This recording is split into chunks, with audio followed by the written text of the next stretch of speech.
Denzel Washington, Rami Malek ou encore Jared Leto dans le même thriller à la sauce Seven, bien entendu que je signe les yeux fermés. Eh bien c'est ce que nous propose aujourd'hui le thriller Une affaire de détail qui sort aujourd'hui en France en DVD et en Blu-ray. Mais alors, véritable concurrent de David Fincher ou bien simple pâle copie, c'est ce qu'on va découvrir aujourd'hui ensemble dans cette critique.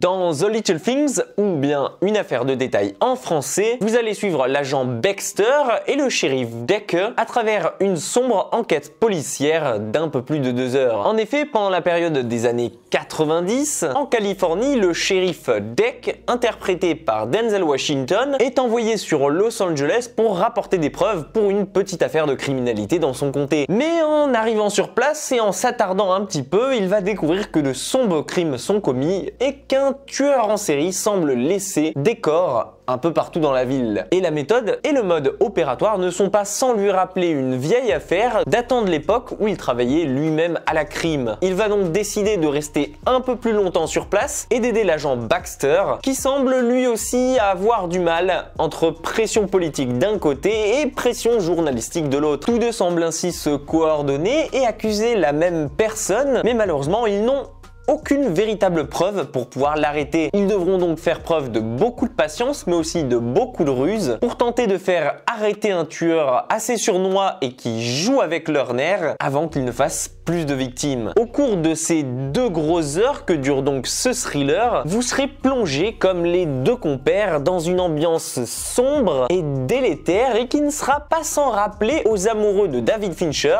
un certain Seven avec le duo qu'on peut comparer aujourd'hui à celui de l'agent William Sommer et de David Mills. L'action à l'écran alternera souvent souvenirs du passé et actions du présent afin de nous plonger au cœur même d'une enquête qui n'a visiblement rien de bien simple et qui semble en réalité plus vieille et plus complexe qu'on ne le pensait. Mais malheureusement, plus on semblera avancer dans celle-ci et plus on aura l'impression de s'embourber, un peu comme le fait lui-même d'ailleurs son scénario. L'impression que celui-ci semble s'étirer et ne jamais se terminer. À l'image peut-être d'un scénario un poil trop complexe pour un film ou de son format inutilement long, on se demandera parfois si Une affaire de détail n'aurait pas gagné en propreté et en épuration si elle avait été exploitée en série plutôt qu'en film. Si le film réussit tout de même l'exploit de jouer avec nos nerfs du début à la fin, de nous plonger dans une ambiance bien noire et de nous faire nous attacher aux 2 personnages principaux à tel point qu'on a envie de les voir réussir et envie de coincer ce tueur bien salopard, eh bien je pense qu'il aurait été plus naturel et surtout moins fatigant pour nous si le scénario avait plutôt duré 1h30. En effet, n'est pas David Fincher qui veut et on s'en rend compte peut-être même